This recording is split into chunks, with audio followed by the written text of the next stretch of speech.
तो मेरे छोटे भाइयों और बहनों, स्वागत है आपके अपने चैनल वेदांतु में। होप कर रहा हूं कि आप जहां कहीं भी हो एकदम स्वस्थ हो, मजे में हो और पढ़ाई कर रहे हो।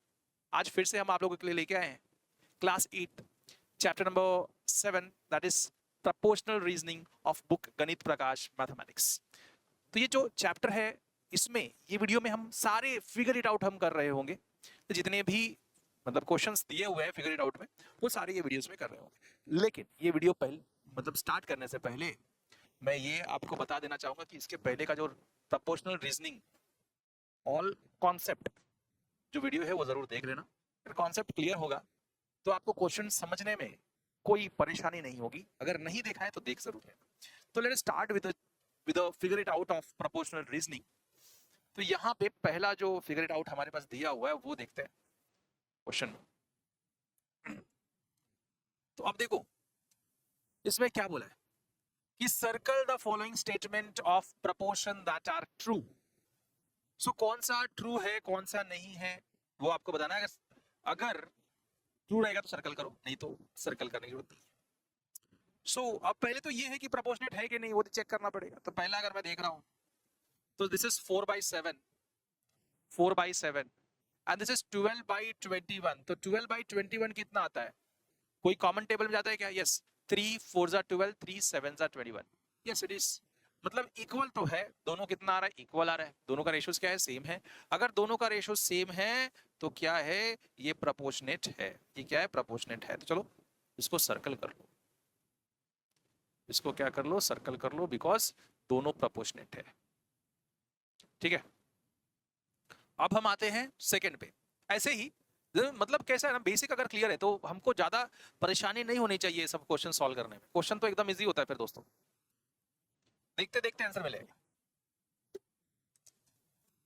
Next, this is 8/3। 8/3 पहले से सिंपलेस्ट फॉर्म में, कोई कॉमन टेबल में जाएगा क्या? नहीं। तो पहला वाला क्या है? ये 8/3 है। दिस इज व्हाट 8/3 लिख देता हूं मैं, 8/3 पहला वाला। ये सेकंड 24/6। देखो कुछ दिख रहा है क्या? 6 1 6, 6 1 6, 6 4 24। It means what? This is equal to 4/1। Equal है क्या? Not equal. तो circle the statement that proportion that is true. Proportional है कि नहीं? तो पहला वाला ट्रू था, पहला वाला ट्रू था कि प्रपोर्शन में है। तो पहले लिख देता हूं मैं true and it is proportional, तो सर्कल कर दिया। दूसरा वाला इक्वल है क्या? नहीं। तो this is not true, this is not. अगर ट्रू है ही नहीं तो क्यों सर्कल करना? उसमें बोला है सर्कल तभी करना है जब ट्रू होगा। अब आगे बढ़ते हैं, वापस से देखा, देखो this is 7/12। This is what? 7/12 and the second ratio is 12/7। अब मुझे ये बताओ, कोई भी कॉमन टेबल में जाता है? नहीं। क्या दोनों इक्वल है क्या? नहीं, दे आर नॉट इक्वल। अगर नॉट इक्वल तो they are not true. Not true, circle करने का जरूरत नहीं है। ट्रू रहेगा तो ही सर्कल करने के लिए बोला है इसने। तो इससे क्या पता चल रहा है कि आपको कॉन्सेप्ट क्लियर है। अगर आपको रेशियोज निकालने आता है, सिंपलेस्ट फॉर्म आता है, टेबल आता है, कैंसलेशन करने आता है। जब टेबल आएगा तो ही कैंसलेशन करने आएगा। तो टेबल आपको कम से कम 15 तक, मिनिमम 15 ऐसा जबान पे रहना चाहिए। 20 आता वेल एंड गुड, 30 आता वेल एंड गुड। डिवीजन करने आना चाहिए, मल्टीप्लीकेशन करने आना चाहिए, तभी तो हमको समझेगा ना। अब देखो दिस इज 21/6। अब देखो दोनों 3 के टेबल जा रहा है। 3 2 6, 3 7 21, 3 2 6, 3 7 21, 7/2। This is second one is 35/10। 5 के टेबल में दोनों जा रहे हैं। 5 2 10, 5 7 35। इक्वल है कि नहीं है? हाँ सर, दोनों इक्वल है। इक्वल है मतलब प्रोपोर्शनल है। So this is what? True. This is what? True. अगर ये ट्रू है तो सर्कल कर दो। If it is true then circle, circle करो भाई। ठीक है, चलो समझ में आ गया होगा, होप कर रहे हैं। अब फिफ्थ वाला करते हैं। This is 12:18। 12/18 कोई कॉमन टेबल में? ये 6 के कॉमन टेबल जाता है, दोनों 6 के टेबल जाता है। 6 2 12, 6 3 18, है ना? अब 28/12। 12 देखो, 4 4 3 12, 4 7 28। दोनों 4 के टेबल जाता है। इक्वल है क्या? No. So it is not true. Not वैसे ही लास्ट क्वेश्चन इसका देखो, फर्स्ट का last question, this is 24/8, this is what 24/8, तो लिख दिया 24/8, 8 1 जा 8 3 जा 24, बराबर ना, 8 1 जा 8, 8 3 जा 24, दिस इज 9/3, 9/3, 3 1 जा 3, 3 3 जा 9, इक्वल है, यस सर इक्वल है, इक्वल है इसका मतलब क्या है, ट्रू है, दिस इज व्हाट ट्रू, अगर ये ट्रू है तो ये ट्रू है तो इक्वल है, सर्कल कर दो। तो कैसे सिंपल वे में किया, आपको हर एक चीज का जानकारी हो गया, बहुत इजी था, है ना, इजी था कि नहीं, हाँ सर इजी था। चलो आगे बढ़ते हैं, second question, give 3 ratios that are proportional to 4/9, तो ऐसे ऐसे रेशियोज लिखो जो 4/9 को प्रोपोर्शनल हो, ठीक है कोई बात नहीं, कैसे लिखते हैं वो देख लो, 4/9, 4/9, अगेन 4/9, पहला कैसे मिलेगा, ये 4/9 को कोई भी एक सेम नंबर से मल्टीप्लाई करो, सपोज किया 3 से मल्टीप्लाई करते हैं तो डिवाइड बाई 3 से, तो 3 4 जा 12, 9 3 जा 27, सो जो 4/9 को इक्वल है वो कौन है, 12/27, this is the first one, है ना, फर्स्ट वन, कितना इजी हो गया। अब सर हमको तो आइडिया लग गया, क्या आइडिया लगा, तो क्वेश्चन तो मैं एक होमवर्क देने वाला हूं, बट इसमें का क्वेश्चन मैं करवाऊंगा, देखिएगा जरा, दिस इज व्हाट 4/9, अब मैं क्या करूंगा, ऊपर नीचे सेम से मल्टीप्लाई, कौन सा नंबर है, मैं चलो 5 से कर देता हूं, 5 into 5, so 5 4 जा 20, 9 5 जा 45, so this is again 4/9 is equals to the second one 20/45, 20/45, ठीक है, 20:45, the second ratio जो इक्वल है। अब देखो जरा थर्ड वाला, बहुत सिंपल, फिर से सर बहुत सिंपल है, क्या करेंगे, 4/9 को हम मल्टीप्लाई करेंगे, कलर अलग भाई, कलर अलग, ये नहीं ब्लैक कलर, चलो ब्लैक ब्लैक खेलते हैं, सो हमारे पास पहले 4/9 है, कितना है, this is what 4/9, we will multiply by the same number for the third one, so that is multiply by 10 divide by 10, 10 4s are 40 and 9 10s are 90, इसका मतलब this 4/9 is also equal to 40/90, okay. अब मैं चाहूंगा कि आप और more 3 ratios which is equal to, right, more 3 ratios which is equal to 4:9 in comment section, तो इसका जवाब जरूर आंसर जो है, आंसर इन कमेंट सेक्शन, तो आप और जैसे मैंने 3 लिखा है, आप और 3 लिख सकते हो, कमेंट सेक्शन में लिख के जरूर बताना, तो हमको ये बात समझेगी कि आपको समझ रहा है या नहीं। चलिए आगे बढ़ते हैं, अब क्या बोला है, fill in the missing numbers for this ratios that are proportional to 8:24, so this all are proportional to 8:20, first one, तो मैं इसको मिसिंग टर्म कैसे निकालूं, इसका नाम लिख देता हूं, इधर x है, इधर y, इधर z, इधर w, ठीक है, fill the missing numbers, तो मैं इधर लिख दूंगा, एक लाइन लिख छोड़ देता हूं, फर्स्ट वाला, this 3/x is equal to 8/24, 18, this fill in the missing numbers for these ratios that are proportional to this, ये भी 3/x, 3:x is proportional to, this is proportional to 18:24, इसका मतलब ये है कि 3/x का जो वैल्यू है वो 18/24 से इक्वल है, इसका मतलब तो यही है, हाँ सर इसका मतलब यही है। अब मुझे x की वैल्यू निकालनी है, cross multiply, so this is what, x इधर चला जाएगा, या फिर पहले उल्टा कर दो, इन लोग को उल्टा कर दिया तो x/3 हो जाएगा ये, और ये हो जाएगा 24/18, इधर उल्टा किया तो इधर भी कर सकते हो आप, ये होने के बाद में ये 3 को cross multiply, so therefore x will be equal to 3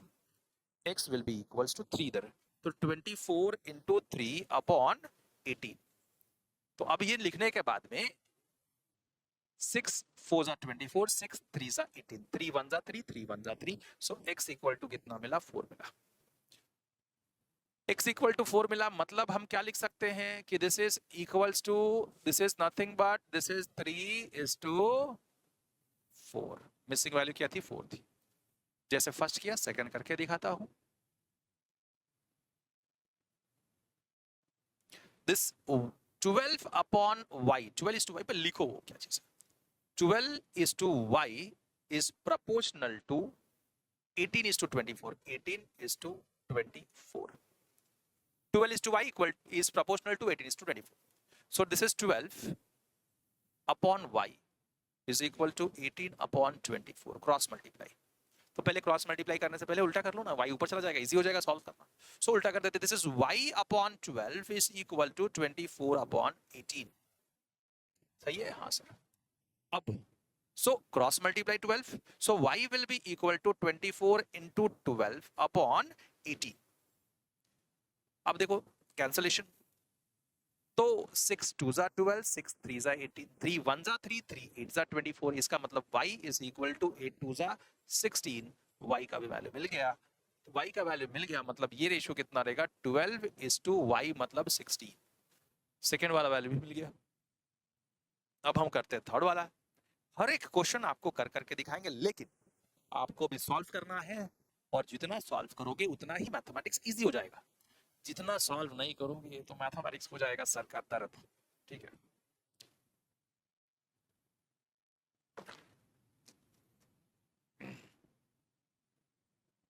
देखिएगा जरा ध्यान से।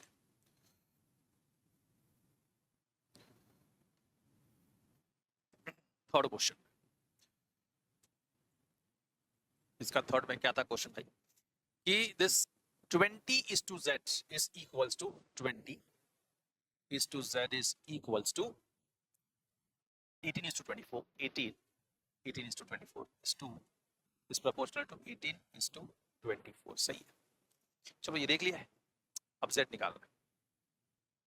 अब कैसे लिखेंगे इसको? 20 upon z is equals to 18 upon 24। वापस से वैसे लिख दिया पहला स्टेप।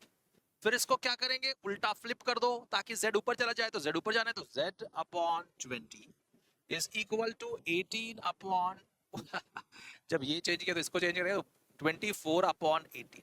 एक साइड फ्लिप किया तो दूसरे साइड में फ्लिप कर, तभी रेशियो से इक्वल।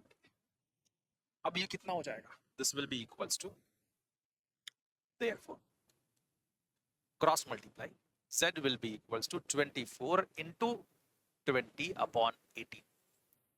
अब कैंसलेशन वापस से, 6 3 जा 18, 6 4 जा 24, बराबर है। मुझे ये बताओ,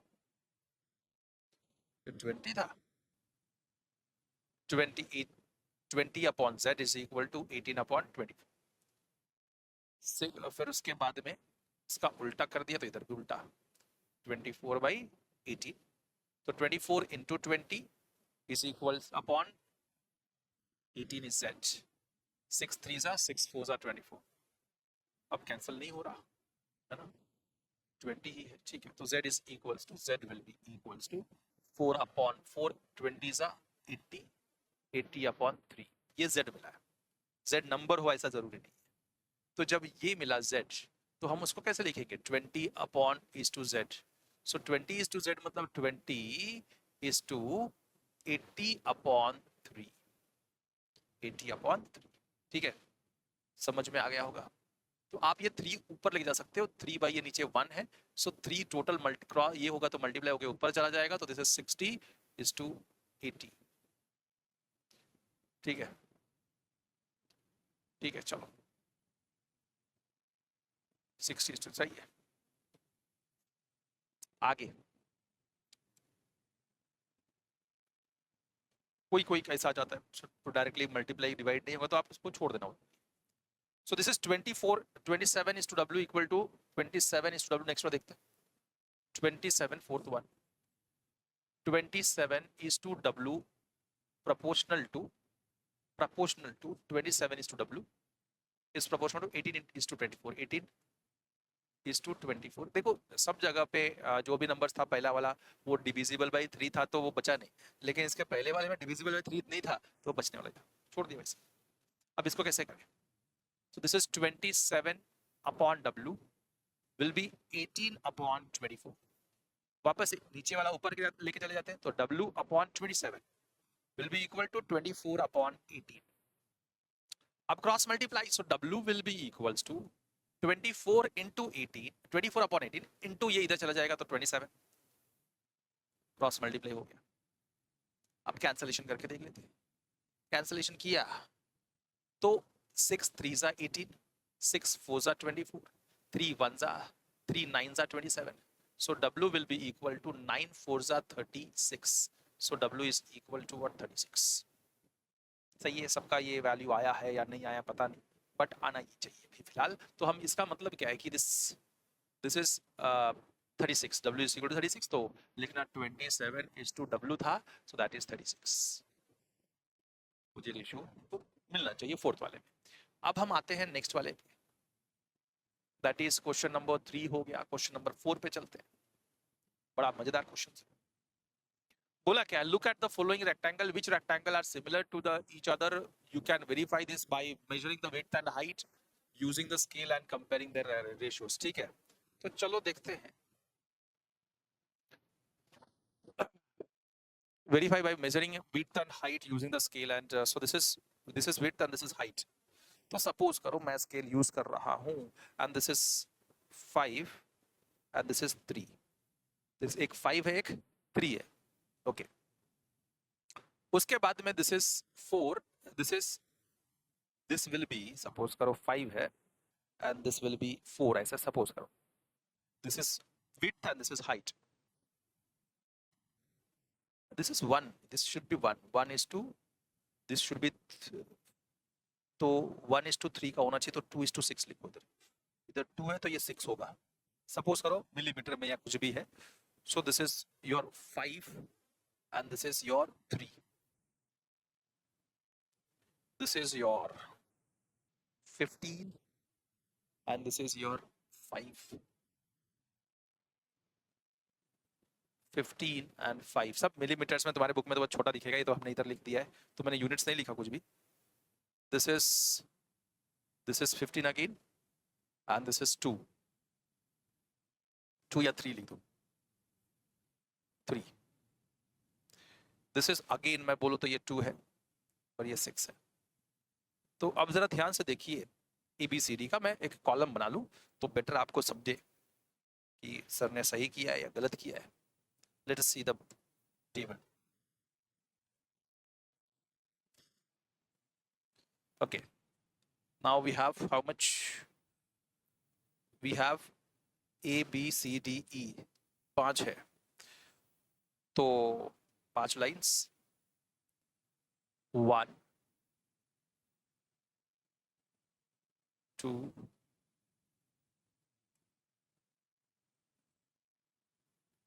चलो 1 2 3 and this is 4 5, ठीक है, 5 हो गया। Image 1, this is image A B C D and E। अब उसके बाद में width, and this is width and this will be height, एक height का, ओके चलो this is height and this will B width is to height का ratio. ठीक है, चलो ऐसा हमने जो बोला था वो लिख दिया। अब हम लोग चलते हैं, पहले वाले में 2:6, 2 है width and height is 6। Second वाले में 5 और 3 है, तो width is 5 and this is 3। Third वाले में 5 and 15 and 5, this is 15 and this is 5। D वाले में मैं देखूं तो डी वाले में 15 and 3, this is 15 and this is 3। उसके बाद में देखूं तो 6 और 2 है, 6 and 2। ठीक है, बस बराबर है, ठीक है। अब हम लोग इसको सॉल्व करते हैं। इसमें बोला क्या है, you have to find out the width is to height का रेशियो। अब देखो वापस एक क्वेश्चन पढ़ लो, look at the following rectangles, which rectangle are similar to the each other, you can verify this by measuring the width and height using a scale and comparing this ratio। Compare करके निकाल सकते हो। चलो let us see। So width is to height is 2:6, तो 2/6, तो this is what 2:6 rather 2:6, that is 2/6, this is 1/3, 2 1 2 3, so this is 1:3 is the ratio। सही है। Second वाला width is to height is 5:3। ये सिंपलेस्ट फॉर्म में ही है, क्या equal है क्या? नहीं, तो सिमिलर नहीं है। अब देखो इसका 15/3, सो 15 by, this is 15:3, so 15:3 that is equal to 15/3, 3 ones are 3 5s are, so this is 5:1. next one 15/3 again, वो 15/5 था। देखो क्वेश्चन गलत मत लिखना, इधर 15 है, 15:5, so that is 15/5, 5 ones are 5, 5 3s are, so this is 3:1। देखो उल्टा है बट इक्वल नहीं है। This is 15:3, so that is 15/3, 3 ones are 3 5s are, it's 5:1. Then 6:2, that is 6/2, 2 ones are 2, 2 3s are 6, that is 3:1। कोई equal है क्या? 3:1। ये वाला और ये वाला सिमिलर है, means C and E are similar, C and E are similar rectangle। ठीक है, बात समझ में आ गई होगी। अब हम बढ़ते हैं फिफ्थ क्वेश्चन की ओर। Look at the following rectangle, आप रेक्टेंगल को देखो। Can you draw similar and a bigger rectangle with the same width and height ratio in the notebook? Compare your rectangle with your classmate, drawing all of them are same. If they are different from yours, can you think why and are they wrong? क्या बोला है? Look at the following rectangle. Can you draw the similar, a smaller rectangle and a bigger rectangle with the same width and height? Width and height same ratio में हो, width to height ratio is in the your book, same width and height, तो obviously बोलना yes। अगर मैं बोलूं कि ये अगर ये 5 है already, this is what, this is 5, this is suppose करो ये 10 है, ये 10 है, ये 5 है ना? तो मैं ऐसा बना सकता हूं, एक रेक्टेंगल है जिसका विड्थ 4 है और इसका हाइट है 2, सेम बनेगा, छोटा है बट सेम बनेगा। एक ऐसा हो सकता है, बड़ा रेक्टेंगल बनाया मैंने, इसका this width can be 20 and this height can be 10, तो भी इसका ratio width is to height is what, सबका width is to height का ratio, width is to height का रेशियो is always 1:2। देखो this is width is to height is, इसका width is to height is 2/4, that is 1/2 which is 1:2। इसका भी width is to height अगर देखूं तो 5/10, that is 1/2, that is 1:2। इसका भी मैं देखूं width is to height, so it is equal to 10/20, that is equal to 1/2 which is 1:2। सबका width is to height का रेशियो सेम है बट छोटा बड़ा हो सकता है। सो क्या बोलोगे क्या पूछा है? Look at the following rectangle, can you draw a smaller rectangle and a bigger rectangle with the same width to the height ratio in your notebook? तो बोलना yes। Compare your rectangle with your classmate, तो हम समझ लो ये A classmate, this is B classmate, this is C classmate, compare किया, are all of them are same, तो size के मुताबिक सेम नहीं है बट सिमिलर है, if they are different from yours can you think why? बोलना yes. इनका ratio same है तो they are similar but their size wise छोटा बड़ा है, आर दे रॉन्ग? तो बोलना नहीं, they are not wrong। चलो आगे बढ़ते हैं, इसको देखते हैं। अब देखो इसमें the following figure shows a smaller proportion of bricks, this following figure shows a smaller proportion of brick, बराबर, small proportion of brick, long brick wall with pattern made using colored brick, each wall continues this pattern throughout the wall। What is the ratio of grey brick to the colored brick? Try give the ratio of their simplest form। So चलो पहले वाला जो इसका ratio है, पहला वाले का, first वाला E यहाँ पे लिखता हूं मैं, E। तो मुझे ये बताओ पहले क्या है, क्या बोला? Ratio of grey brick. So grey brick कितने हैं? Grey brick is equals to grey brick. अब मैं एक पैटर्न की बात करूं यहाँ पे, तो एक पैटर्न में red brick to the great brick. So grey brick के एक पैटर्न में 1 2 3 4 5 6 7 8 9 है. So 2 plus 3 plus 4. So 2 plus 3 is 5, 5 plus 4 is 9 is the grey brick. एक पैटर्न की बात कर रहे हैं for one pattern. So one pattern means one और ये एक, बाकी सब ऐसा कंटिन्यू हो रहा है ना. So एक पैटर्न में green grey brick is 9 and red brick is 1 plus 2 plus 3. So that is going to be 6. 1 2 3 4 5 6. So देखो ग्रे ब्रिक के एक पैटर्न में मैं आपको बता दूं कि एक पैटर्न क्या है. तो एक पैटर्न इस ये सब है, ये पूरा एक पैटर्न है. देखो एक पैटर्न में ये पूरे ब्रिक्स आ रहे हैं, है ना. सो उसमें से grey brick, this is one pattern, one. उसमें grey bricks are 9 and red bricks are 6. So grey brick is to 9 brick, grey brick is to red brick will be equals to, so that is 9 is to 6, which is 9 upon 6. 3 3s are 9, 3 2s are 6. So this is equal to 3 is to 2 is the ratio, simplest form. बराबर है. So ये first वाले का हो गया.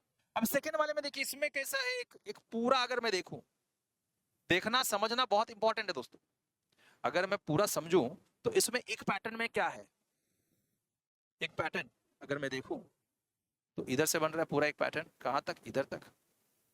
सही है. तो इसको नीचे तक लेके जाओ, इसको ऊपर तक लेके जाओ. सही है. ये पूरा एक पैटर्न है, ये पूरा एक पैटर्न. तो इसमें क्या क्या चीजें दिख रही है. इसमें मैं अगर ग्रे ब्रिक या रेड ब्रिक की बात करूं, सो नंबर ऑफ व्हाइट वाला जो ब्रिक है, ग्रे ब्रिक, मैं इधर लिखता हूं.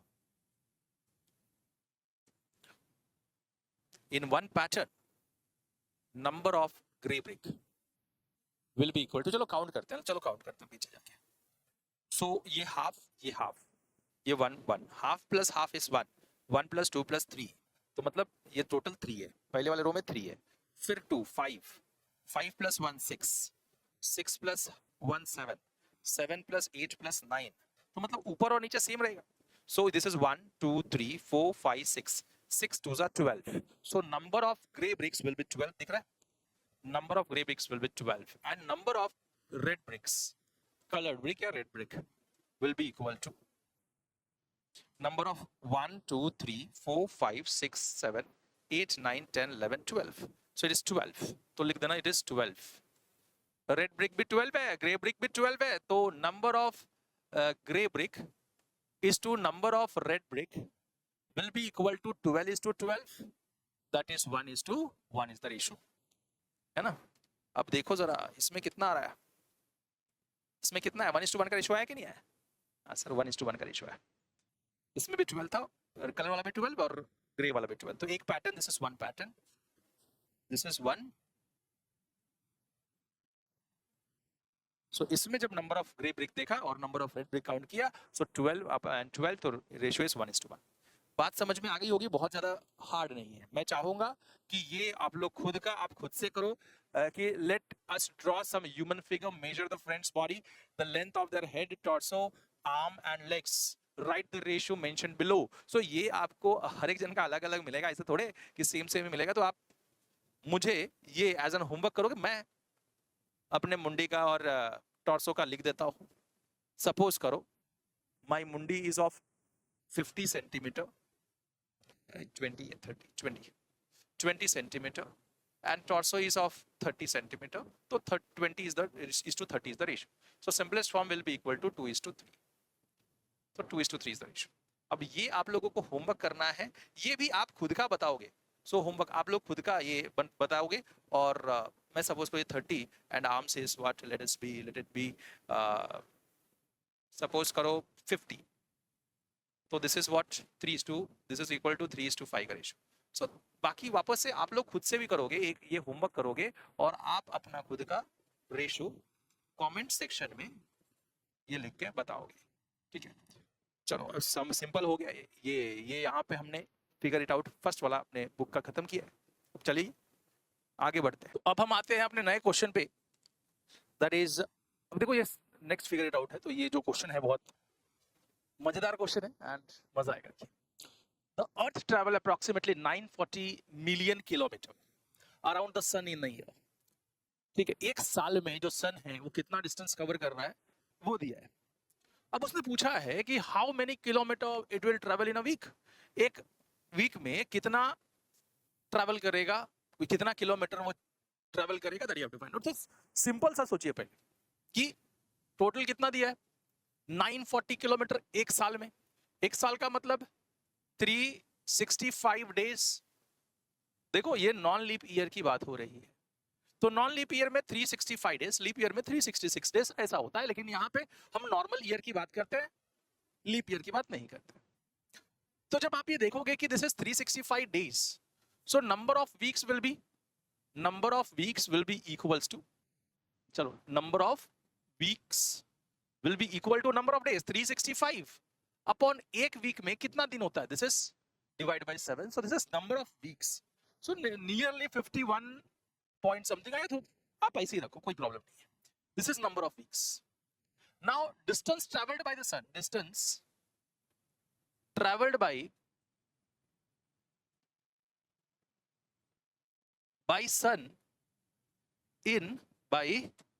sun in 1 week will be equals to, एक वीक में कितना ट्रैवल करेगा will be equals to, अब एक साल में कितना ट्रैवल कर रहा है 940 million, million means what 10 lakhs,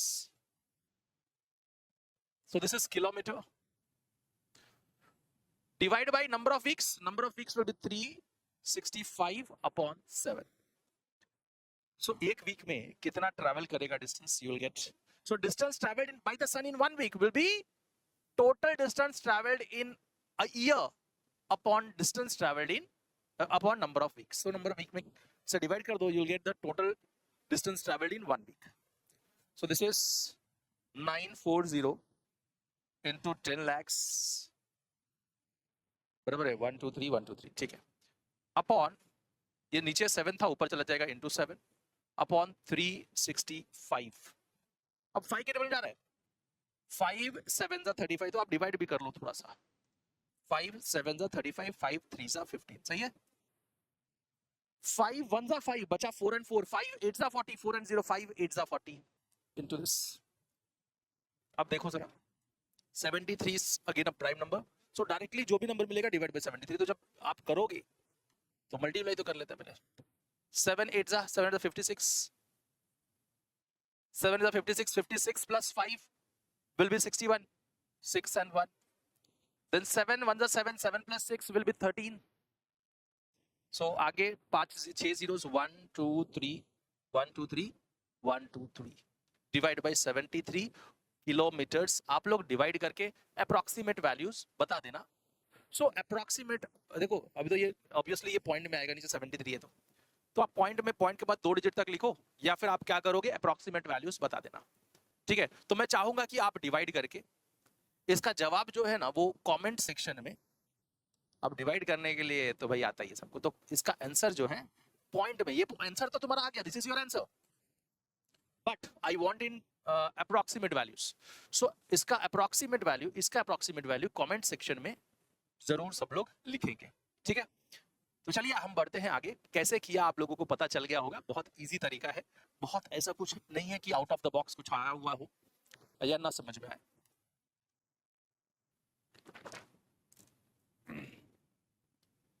आगे बढ़ते हैं और देखते हैं, जब मैं आगे बढ़ता हूं तो this is the second one in this figure it out, बहुत again a good question. A mason is building a house in the shape shown in the diagram, तो डायग्राम कहां पे है भाई, दिस इज द डायग्राम दिया हुआ है, these are the walls, ये जो साइड साइड का दिख रहा है ये हाउस का वॉल्स है, ठीक है। आगे as shown in the diagram, he needs to construct both the walls and the inner wall that separates two room to build a wall of 10 feet, so wall का जो height है वो 10 feet का है, he requires approximately 1450 bricks, जब 10 feet था 10 feet है ना, to build a wall 10 feet he requires approximately length into number of bricks is what 1450 bricks, so 10 feet था तो 1450 ब्रिक्स है. How many bricks will be needed to build a house, assume all wall of same height and thickness. So height sorry जब wall build किया 10 feet का तो number of bricks required is 1450. तो अभी हम देखते हैं कितना फीट का वॉल इधर बनाया हुआ है हमारे ये जो गिवन कंस्ट्रक्शन है, कितना फीट का वॉल इसमें बना रहे हैं. तो ऑब्वियसली ये 15 है तो ये भी 15 होगा, ये 12 है तो ये भी 12, ये भी 12 होगा फीट्स, ये 9 है तो ये भी 9 होगा, अब ये 9 है तो ये भी 9 होगा. ठीक है, तो length of the wall will be equals to 12 plus 9 plus 9, 12 plus 9 plus 9, सही है. Then 12 plus 15 plus 15 plus 12. So 12 plus 15 plus 15 plus 12. इसका हो गया, इसका भी हो गया. That is ये पहले क्या था 12 plus 9 plus 9. Then 12 plus 15 plus 15 plus 12 ये पूरा हो गया. 9 plus 9 plus 6. तो आगे बचा 9 plus 9 plus 6. Total I think so. देखा जाए तो 10, 20, 30, 40, 50, 60, 60, 70, 78, 78, then 78 के बाद इधर हो गया 80, 84, 84, 80, 90, 100, 90, 100, है ना, and 108 I think so. Total is what? 108 is correct. 108 is correct. 108 feet is the length of the wall. तो 108 feet is the length of the wall. ठीक है, तो मैं देखता हूं. So length of the wall is, तो this length of the wall, and ये बनाने के लिए जो length of the wall is, length of the wall हमने 108 निकाला, 108 निकाला. अब इसमें नंबर ऑफ ब्रिक्स जो लगे वो लगे x सपोज करो. तो ये length is 108 is 2 bricks, number of bricks is x. This ratio is equal to, ये प्रोपोर्शनल है इससे, so 10 is to 1450 is equals to 108 is to x. बस क्रॉस मल्टीप्लाई करते हैं 10 upon 1450 equal to 108 upon x, cross multiply x, so x will be 1450, this 108 into 1450, ये इधर गया ये इधर आया, 10 नीचे डाल देते हैं तो 1010 कैंसिल. तो बचा कितना, x will be equals to 108 into 145. अब मल्टीप्लाई करना है, चलिए मल्टीप्लाई करना कोई हर्ज नहीं. सो 108 into 145, 108, इधर लिख देता हूं 108 into 145.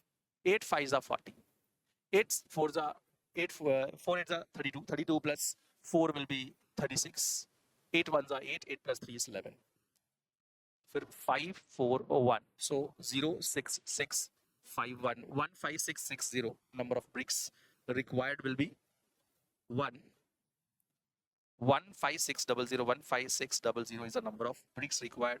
क्या मैं सही हूं दोस्तों? हाँ सर आप सही हैं. 15600 अच्छे से लिख दो.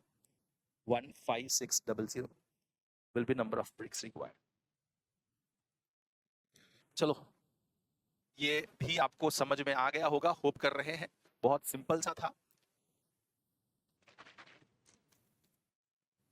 जब आप करोगे, जब खुद से जब सॉल्व करना बैठोगे तभी मजा आएगा ये सब चीजों में. चलिए बढ़ते हैं हम. ये फिगर इट आउट यहाँ पे खत्म हो जाता है और नेक्स्ट फिगर इट आउट पे चलते हैं हम लोग. एंड यहाँ पे रेशियोस में डिवाइडिंग बट नॉट इक्वल, ये वाला कॉन्सेप्ट ये क्वेश्चन में आ जाता है. तो इसलिए बोला था कि जो बेसिक फंडामेंटल्स का जो बनाया था कॉन्सेप्ट ऑफ दिस वी, ये जो चैप्टर है प्रोपोर्शनल रीजनिंग, तो वो जरूर एक बार देख लेना एंड देन ये सब करोगे तो आपको इजी समझेगा. अब बोला है 4500 को डिवाइड करना in two parts in the ratio 2:3. अब देखो तो दो पार्ट्स है, first part is to second part is equal to 2:3 ऐसा बोला है. तो first part will be equals to 2 out of total कितना 5, तो first part equal to 2 out of total 5 into किसका ये 2 पार्ट 4500 का. सो अब इसको सॉल्व कर डालो तो फर्स्ट पार्ट मिलेगा.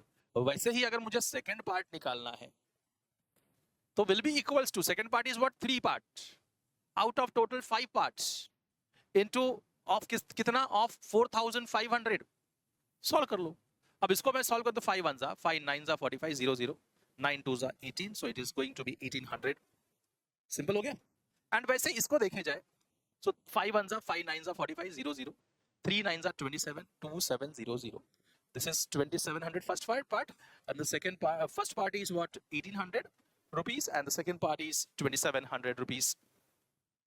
बहुत सिंपल है, ऐसे ही बाकी सब भी करने वाला है और कुछ भी इसमें नहीं करने वाला। एक तो मेथड ऐसा था और दूसरा मेथड क्या करते, कॉमन मल्टीपल x ले लेते, तो first part will be equal to 2x and the second part will be equal to 3x। देखो वो भी मेथड आपको बता दूं, मेथड नंबर 2, अगर मुझे मेथड नंबर 2 करना है, मेथड 2 तो बोला है, क्या बोला है, first part is to second part is equal to 2:3 दिया है। अब हमको टोटल मनी कितना दिया, total money is 4500, total money is rupees 4500। तो जब भी रेशियो में दिया रहता है तो वो एक्चुअली सिंपलेस्ट फॉर्म है, तो कुछ ना कुछ कॉमन मल्टीपल कैंसिल हुआ रहेगा। So let's common multiple be k ले लिया, तो फर्स्ट पार्ट जो है will be equal to 2k, first part will be 2k and the second part will be equal to 3k। ठीक है, दोनों में कॉमन मल्टीपल मल्टीप्लाई कर दी। जब ये हो गया तो सिंपल सा बात है कि जो फर्स्ट पार्ट है 2k rupees and the second part है 3k रुपीस, ये टोटल मिलाओगे तो कितना 4500 बनना चाहिए। सो इसका मतलब 5k will be equal to 4500, so k will be 4500 upon 5 को डिवाइड किया इधर, so k will be equal to what 900, 5 1 5 9 45। So k मिल गया मतलब फर्स्ट पार्ट मिल जाएगा, first part will be equal to 2k that is 2 into 900, 9 2 18, so ये कितना हो जाएगा rupees 1800 and the second part will be equal to 3k, so 3 into 900, 3 9s are 27, so ये हो जाएगा रुपीस 2700। तो ये आपको देखो अलग अलग वैरायटी से सेम चीजें कर रहे हैं, ऐसा नहीं कि अलग अलग चीजें कर रहे हैं, आंसर सेम आएगा आपका। क्या क्या कर रहे हो, कैसे कर रहे हैं, वो दिमाग में रखना है आपको, है ना। तो वो चीजें जो आएंगी ना वो बार बार सॉल्व करने से ही आती है। चलिए हम दोनों मेथड आपको बताते रहेंगे, कोई इशू नहीं है, लेकिन पढ़िए आप लोग और बताइए। In a science lab, acid and water are mixed in the ratio 1:5. Acid and water. Acid and water. Let us see. Acid is to water equals to 1:5. To make a solution. In a bottle that has 240 ml of solution, total solution is what? 240 ml. तो साथ में करना जरूर, जब लिखोगे solve करोगे ना तभी आपको ये सब चीजें समझती हैं और कैसे करते हैं वो बात पता चलती है। तो सॉल्व करना इंपॉर्टेंट बात है इसमें, जितना लिख सको उतना लिखो, खाली देख के कोई भी प्रॉब्लम तुम्हारा सॉल्व नहीं होने वाला। फिर वापस से एग्जाम आएगा, एग्जाम में अरे मैंने तो पढ़ा था ना, पढ़ा था देख के लिखा नहीं था, तो लिखोगे नहीं तो वहीं फंस जाओगे और एग्जाम में सोचोगे ये तो क्वेश्चन तो देखा था मैंने, लिख नहीं पा रहा हूँ। क्यों नहीं लिख पा रहे हो? ये प्रॉब्लम है लिखने वाली। जब तक लिखते नहीं हो ना, चाहे ये मैथ्स हो चाहे वो साइंस हो, जब तक नोट्स बना के लिखते नहीं हो तब तक आप एग्जाम में नहीं लिख पाओगे, क्वेश्चन देखा ही हुआ क्यों ना हो। उस टाइम तो समझा था बट एक लाइन दो लाइन के बाद हम सॉल्व नहीं कर पा रहे sir, what is the reason? Teacher ने अच्छा नहीं पढ़ाया क्या? नहीं, टीचर ने अच्छा ही पढ़ाया, प्रॉब्लम हमारे अंदर हमने लिखी नहीं। तो लिख के प्रैक्टिस करना बहुत इंपॉर्टेंट होता है। So acid is to water is 1:5, total solution is 240 ml। Now, if the solution, how much acid and water does the solution contain? कितना acid कितना water है solution में, that you have to find out. So वापस से दो method है, एक दोनों मेथड सिखाऊंगा आपको, सॉल्व करना इंपॉर्टेंट है। So acid, अब पहले acid निकाल लेते हैं। So अगर मैं अपना नॉर्मल जो बुक में मेथड दिया हुआ है वो करूं तो कैसे करूंगा मैं? So acid is equal to 1 out of total 1 plus 5. 1 plus 5 total is 1 part है आउट ऑफ टोटल 6 पार्ट में से, बराबर ना, टोटल 6 पार्ट में से 1 पार्ट में एसिड है। सो कितना है तुम्हारे पास सोल्यूशन? 240, उसका 1/6 निकालो, 6 1 6 4 24 0, so it's 40 ml of acid. अब देखो दो ही चीज में डिवाइड हुआ है, तो ऑब्वियसली अगर 240 में से 40 ml एसिड है तो बचा हुआ वाटर होगा ना। सो मैं ऐसे भी तो सोच सकता था water will be, water is equal to 240 ml minus 40 ml will give you 200 ml। ठीक है, एक तो ऐसा मिल गया। या फिर इसको इसके जगह पे और में आप क्या लिख सकते हो, water will be equals to, कितने पार्ट है water, 5 parts, out of total कितना, 6 parts of 240 ml, 6 1 6 4 24, 4 5 20, it means 200 ml। Same आएगा नहीं आया? तो आप सोचने के ऊपर है यार, देखो ऐसा नहीं है कि अलग वे से सोच नहीं सकते, सोचने के ऊपर सोचोगे तो ही आप अलग अलग वे डिस्कवर कर पाओगे। एक ही रास्ता है ऐसे थोड़े, अगर मंजिल पे पहुंचना है तुम्हें तो एक ही रास्ता, ऐसा नहीं है, रास्ते तमाम है, कौन सा ट्रैवल करके जाना है वो आपके ऊपर है ना, कौन से पे मजा आ रहा है हमको वो आपके ऊपर है। तो ये एक मेथड देखा, अभी और एक मेथड देख लेते हैं हम लोग कि एसिड इज टू वाटर कितना दिया था, acid is to water is equal to 1:5 ऐसा दिया था, बराबर है, acid is to water is 1:5, total solution दिया हुआ है, total solution is 240 ml, total solution is equal to 240 ml, सही है। चलो हाँ, अब हमको क्या निकालने के लिए बोला है एसिड कितना है कितना वाटर है वो निकालो। तो इसमें क्या करेंगे वापस से भाई, लेट्स कॉमन मल्टीपल बी के, कॉमन मल्टीपल क्या ले लिया हमने, के ले लिया, सो acid will be 1k, acid 1 into k and water is equal to 5 into k। अब दोनों को ऐड किया जाएगा तो टोटल सोल्यूशन होना चाहिए, सो 1k plus 5k will be total solution 240 ml, so total 6k will be equal to 240 ml, so k will be 240 upon 6, 6 4 24, k equal to 4, k equal to 40, k मिल गया।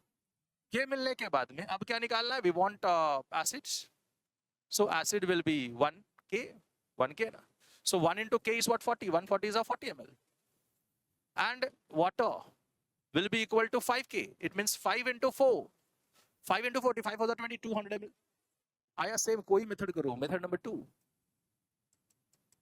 कोई भी method करो answer same आने वाला है। अब मैं चाहूंगा दूसरा मेथड आप ये वाला सेम अगला क्वेश्चन का मेथड आप करोगे, दूसरा मेथड, ठीक है। चलो देखते हैं और सॉल्व करने की कोशिश करते हैं। पानी बीच बीच में पीते रहो, हाइड्रेट होते रहेगा तो कोई प्रॉब्लम नहीं होगी।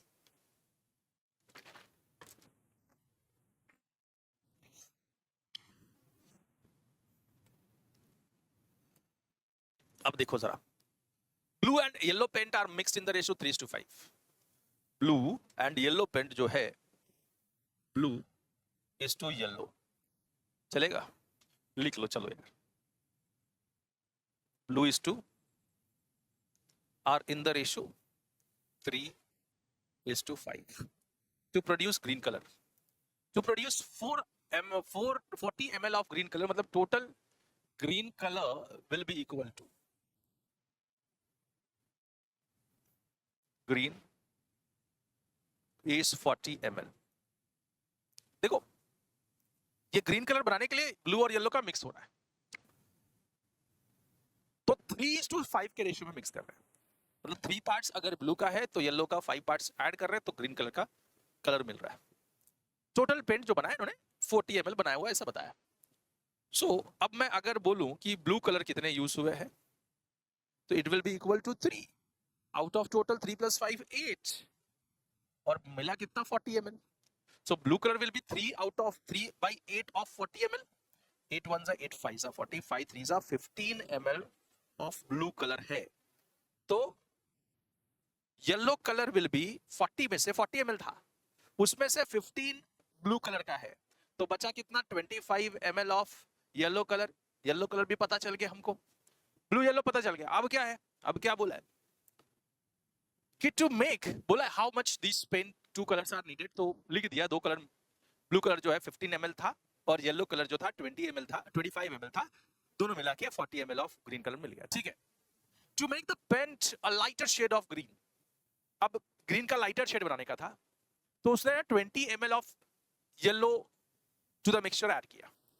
तो अब पहले देखो अब इसमें क्या हुआ, इसमें हुआ क्या, तो पहले कितना ml था, पहले था देखो अब इसमें ऐड कितना किया, I added 20 ml of yellow, तो ब्लू तो सेम था है ना, so blue will be new blue, blue of मतलब जो न्यू लाइटर शेड फॉर्म होगा उसमें blue will be new blue,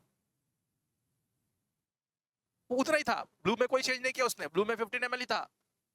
अब उसने न्यू येलो जो था उसमें पुरानी येलो कलर में मतलब 25 ml में 20 ml ऐड कर दिया तो 45 ml हो गया। नाउ ये होने के बाद what is the new ratio of the blue to yellow? Now new blue is to new yellow, new is to new yellow will be equals to new blue is 15 upon new yellow is 45. 3 5s are, yeah, 5 3s are 15 rather, and 5 9s are, बराबर है? 3 1s are 3 3s are, it means 1 by 3, so this is 1 is to 3 के ratio में डाला है। ठीक है, hope कर रहा हूँ कि बहुत इजी वे में आप लोगों को समझ में आया होगा। और ये सेम चीज वापस से हम पहले वाले मेथड से कर सकते हैं। तो जो पहले मेथड किया था सेकंड मेथड, तो आप लोग कॉमन मल्टीपल के लेके भी सॉल्व कर सकते हो।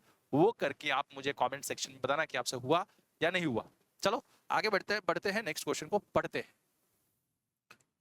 फोर्थ वाला, टू मेक सॉफ्ट इडलीस, अच्छे इडली बनाने के लिए you need to mix a rice and a urad dal in the ratio 2:1।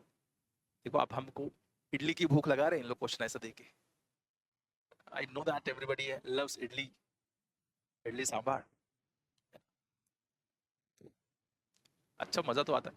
तो ये सपोज करो हमेशा कि राइस और उड़द दाल का जो रेशियो होना चाहिए वो 2:1 का होना चाहिए, ताकि एकदम सॉफ्ट इडली, मजेदार इडली बने। ऐसा इन्होंने बोला है। So rice is to urad will be equals to 2:1. If you need 6 cup of the mixture, देखो 2-3 बार क्वेश्चन जरूर पढ़ना, कोई भी क्वेश्चन हो, कोई कहां का भी क्वेश्चन आप सॉल्व कर रहे हो तो कम से कम 3-4 बार वो क्वेश्चन को रीड करते रहो। जब वो करते हो तो इजी हो जाता है। So if you need 6 cup of mixture to make idlis, tomorrow morning how many cups of rice and urad dal will be needed? Again same question. So total 6 cup mixture बनाना है। So total mixture is 6 cup। ठीक है, तो कितना rice का cup डालना पड़ेगा, कितना उड़द दाल का कप डालना पड़ेगा, that we have to find out. So rice will be equals to, कितना है, 2 parts है, out of total 2 plus 1 3 parts, so 2/3 of rice will be 2/3 of 6 cup, 6 3 1s are 3 2s are 6, 2 2s are 4 cups of rice। ठीक है, बात समझ में आ गई। वैसे ही उड़द दाल का, जो उड़द दाल है, अब देखो 6 कप अगर राइस का है तो ऑब्वियसली 6 में से 4 जब माइनस करोगे तो 2 कप्स उड़द दाल रहेगा, तब जाके सॉफ्ट इडली बनेगी तुम्हारी। अगर मेथड नंबर 2 मुझे करना हुआ तो क्या लूंगा, rice is to urad is 2:1, let common multiple be k, so rice will be 2k and urad will be 1k, बराबर ना? सही है। So this 2k plus 1k will be कितना भैया, total cups are 6, so 3k will be equal to 6, so k will be 6 by 3, 3 को cross multiply, so k equal to 3 2s are 6, so k मिल गया, so rice will be 2k, means 2 into 2, that is 4 cups of rice, and उड़द जो दाल है that will be 1k, तो 1 into k is what, 2, 1 2s are 2 cups। Simple था, आप कोई भी method करो, ऐसा जरूरी नहीं है कि जो बुक में मेथड दिया है वही करना है, आप लोगों को सॉल्व करने का पद्धत पता होना चाहिए। तो हर एक वैरायटी से जब देखते हो, एनालाइज करते हो ना, तभी आप मैथ्स के साथ खेल रहे हो, और जब मैथ्स के साथ खेल रहे हो तो मजा आ रहा है। मैथ्स के साथ खेल नहीं पा रहे हो ना तो मजा नहीं आ रहा, आप सिर्फ एग्जाम के लिए पढ़ रहे हो। जब खेलना सीखोगे तभी आप मैथ्स को फोड़ दोगे, फोड़ना इंपॉर्टेंट है।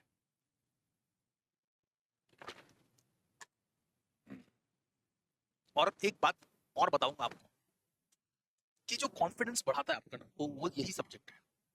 इसमें मैथ्स में मार्क्स आना चालू हो जाएगा ना, मैथ्स समझना चालू हो जाएगा, लॉजिकल हो जाओगे, तो फिर कॉन्सेप्ट क्लियर, लॉजिकल हो गए तो यार कॉन्फिडेंस बढ़ जाएगा तुम्हारा, कॉन्फिडेंस उधर चला जाएगा, स्काई इज द लिमिट, तुमको कोई रोक नहीं पाएगा। आगे बढ़ते हैं। I have one bucket of orange paint that I made by mixing red and yellow paint in the ratio 3:5. So orange paint बनाइए. ऑरेंज पेंट बनाने के लिए I made by mixing red and yellow paints in the ratio 3:5. ये one bucket का कुछ दिया है क्या? नहीं दिया है. तो वन बकेट में सपोज करो एक्स पेंट्स है, वन बकेट में एक्स पेंट है, ठीक है. I added another bucket of yellow paint to the mixture. What will be the ratio of the new paint in the yellow paint and in the new mixture? So let us see क्या बोल रहा है वो. So पहले तो एक bucket में orange paint बनाया है.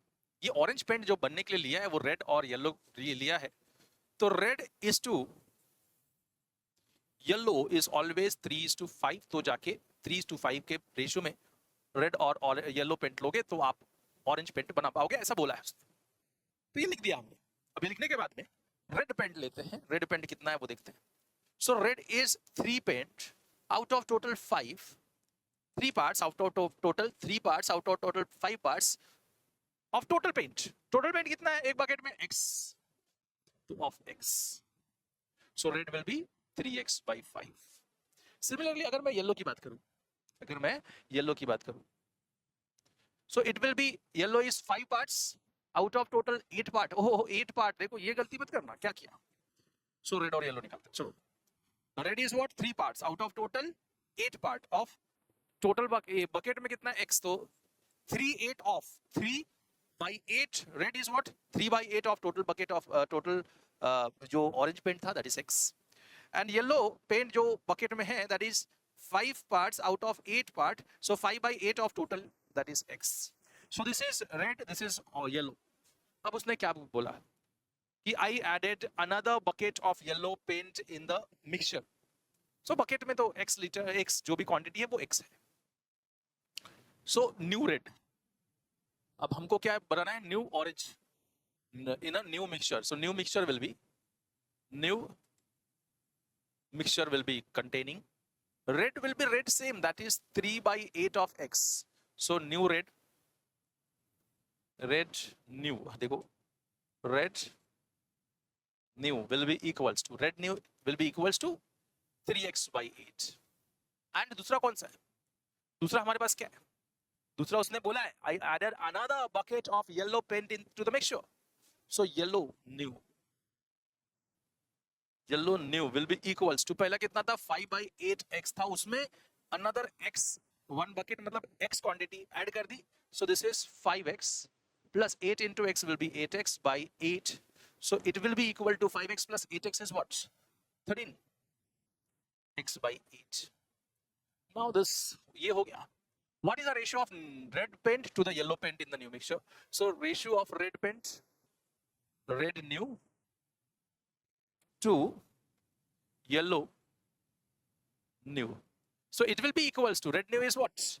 3x by 8. 3x by 8 upon ratio का मतलब upon yellow new is what? 13x by 8. so हम इसको जब ऐसा होता है जब भी कि a by b हो the whole upon c by d हो तो आप क्या लिखते हो? a by b into में इसका रेसिप्रोकल d by c. वैसे इधर भी करते ही. तो ये कॉन्सेप्ट आपको पता होना चाहिए. सो इसको अगर मैं लिखूं तो 3x by 8 इंटू इसका रेसिप्रोकल 8/13x. अब क्या क्या कैंसिल हो रहा है? तो कैंसिल 8 गया, x गया, क्या बचा? 3/13. So ratio will be 3:13. कितना सिंपल था. आप लोग ने ये भी फिगर इट आउट खत्म कर दिया एकदम सिंपल में. अब यहाँ पे लास्ट फिगर इट आउट है ये चैप्टर का. बहुत मजेदार है, बहुत मजा आएगा. लेट अस सी.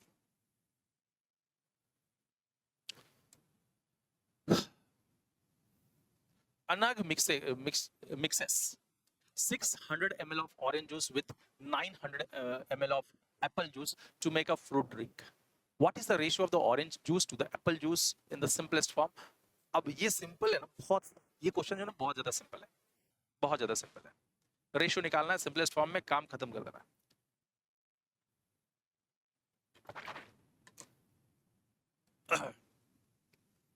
देखो बच्चे लोग कहां कहां गलती करते हैं वो सारी चीजें बताऊंगा. सो अनक mixes 600 ml of orange juice. so orange कितना है? Orange juice is 600 ml with 900 ml of apple juice. Apple will be equal to 900 ml to make a fruit drink. Write the ratio of the orange juice to the apple juice. Orange juice to the apple juice to apple is equal to 600 ml is to 900 ml. So that is 600 ml upon 900 ml. So ml get cancelled off, है ना? अब क्या बचा? This is 600 upon 900. तो दो zeros गए. 6 upon 9. 3 2s are 6. 3 3s are 9. It means 2 by 3 equal to 2 is to 3 is the ratio. Simple सा बात था. कितना सिंपल था आप लोग ने समझ लिया. बहुत कुछ ज्यादा इसमें था ही नहीं. रेशो निकालना था, सिंपलेस्ट फॉर्म. ओके, अब हम आगे बढ़ते हैं. नेक्स्ट क्वेश्चन पढ़ते हैं. Last year we hired 3 buses for the school trip. School trip के लिए 3 बसेस को हायर किया गया. We had a total of 162 students and teachers who went to that trip, and all the buses are full. So last year we have 3 buses. 3 buses थे for a school trip. We hired 3 buses and we had a total 162 students and teacher. तो इसमें 162 में student भी थे and teachers भी थे. ठीक है, तो टोटल 162 टोटल लोग थे उसमें 3 बसेस में. तीनों बस एकदम फुल थी. We're full. This year we have 204 students. कितने students हैं? 204. How many buses will we need? Will all the buses be full? तो कितने buses हमको चाहिए? क्या सब full रहेंगे बस? So let us see. So suppose करो, देखो एक बस में कितने पब्लिक अटेंगे वो निकाल लेंगे हमको कि एक बस में कितने लोग अट रहे हैं. So 3 buses or 162 student. So number of students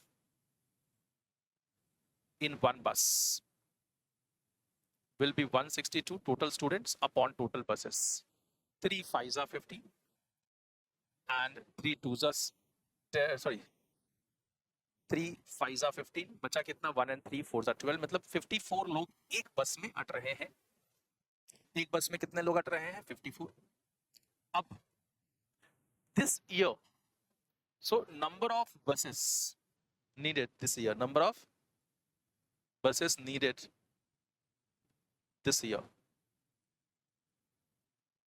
will be total students. Total student is 204 upon एक बस में 54 स्टूडेंट का कैपेसिटी है. 54 लोग ही रह सकते हैं. तो जब डिवाइड करोगे आप तो सिंपलेस्ट फॉर्म पहले लिख लो.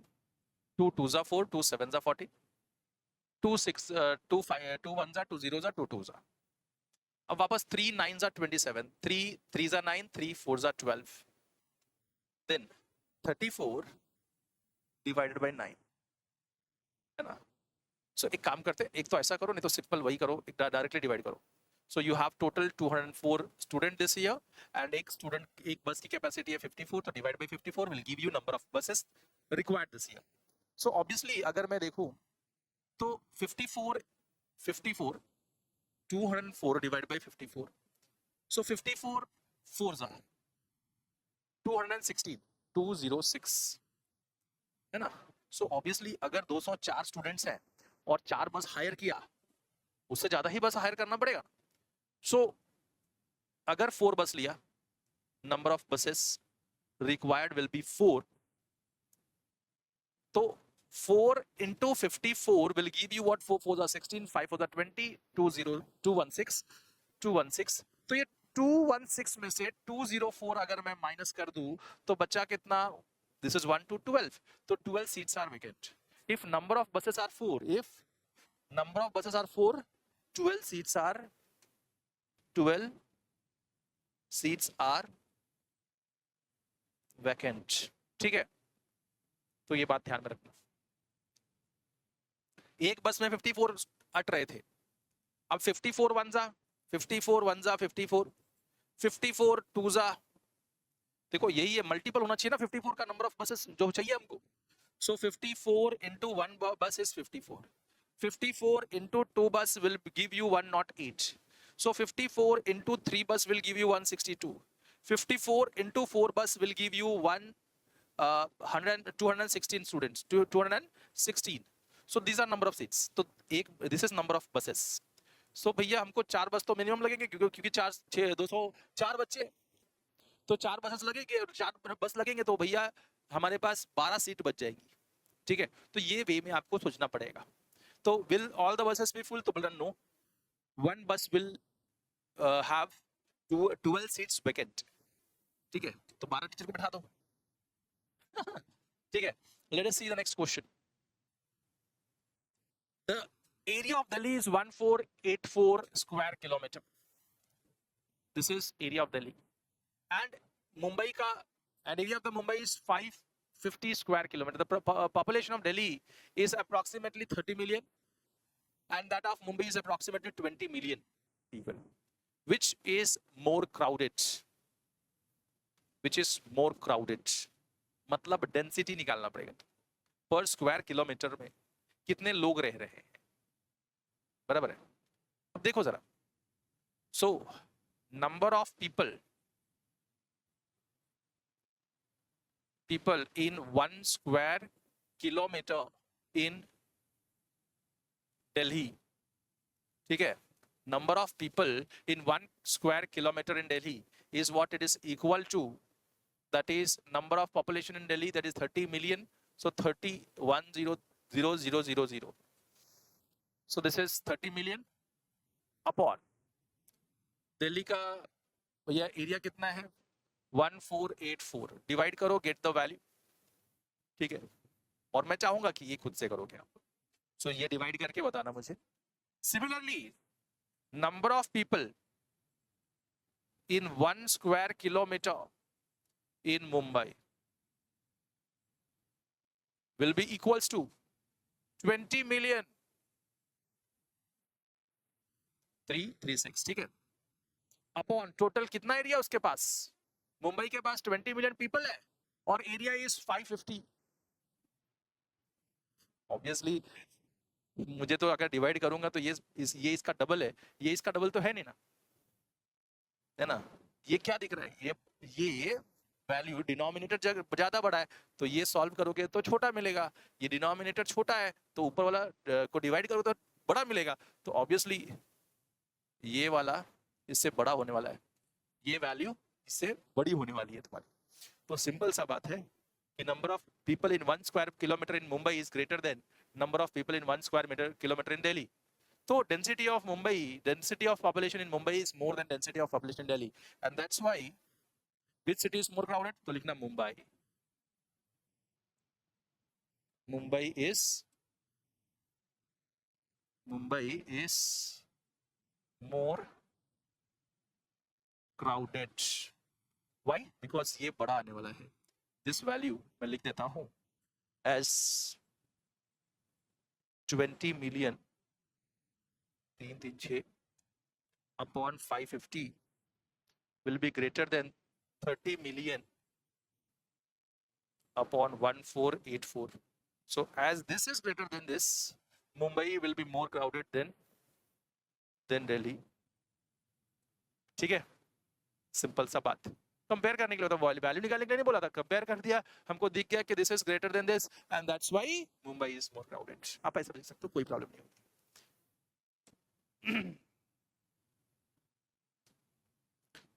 A crane of height 155 centimeter has its neck and the rest of the body neck and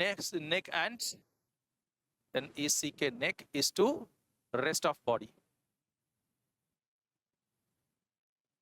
is in the ratio 4:6. For your height, if your neck and the rest of the body has also had the same ratio, how tall would your neck be? ठीक है, so crane का height कितना है 156 centimeter. The crane has a height of 156 centimeter, has a neck and the rest of its body in the ratio 4:6. For your height, so अपना height x ले लिया. If your neck and the rest of the body are also in the same ratio, how tall would your neck be for your height? मतलब मैं अभी देखो मैं 6 feet का हूँ, 6 फीट, या हम लोग लिख देते हैं 180 सेंटीमीटर. ठीक है, 180 सेंटीमीटर. तो मेरी हाइट अगर 180 सेंटीमीटर है, सो मेरे नेक का रेशियो कितना होगा? तो देखो जरा, नेक विल बी, पूछा है ना, नेक तो यही रेशियो है. अगर ये सेम रेशियो में है तो आपका अगर हाइट 180, मैंने अपना मेरा हाइट लिखा है 180, आप अपना हाइट लिख सकते हो, कोई प्रॉब्लम नहीं है, कोई दिक्कत नहीं. तो मेरी height for your height it means मेरी height, sir height is 180 centimetre. If your neck and the rest of the body also had the same ratio, मतलब ये सेम रेशियो में चल रहा है, how tall would your neck be? तो neck will be equal to 6, sorry neck कितना है, neck is 4, नेक कितना है, 4 है. 4 आउट ऑफ टोटल कितना, 10. 4 आउट ऑफ टोटल कितना, 10. 4 प्लस 6 इज 10 ऑफ 180, बराबर है. सो यहां पे देखा तो 0 0 कैंसिल. सो 4 इंटू 18, 8 4 जा 32, 4 1 जा 4, 5 6 7. तो हमारा नेक जो रहेगा वो 72 सेंटीमीटर का होगा. अगर इसके हिसाब से देखा जाए तो इसका, ये क्रेन है, हम तो क्रेन थोड़े, लेकिन इसके क्रेन के हिसाब से देखा जाए तो हमारा नेक जो है वो 72 सेंटीमीटर का होना चाहिए. बात समझ में आ गई होगी. बहुत सिंपल सा क्वेश्चन है. आप जितना ज्यादा कंपेयर करोगे, जितना ज्यादा इजी कर पाओगे, उतना ज्यादा मजा आएगा.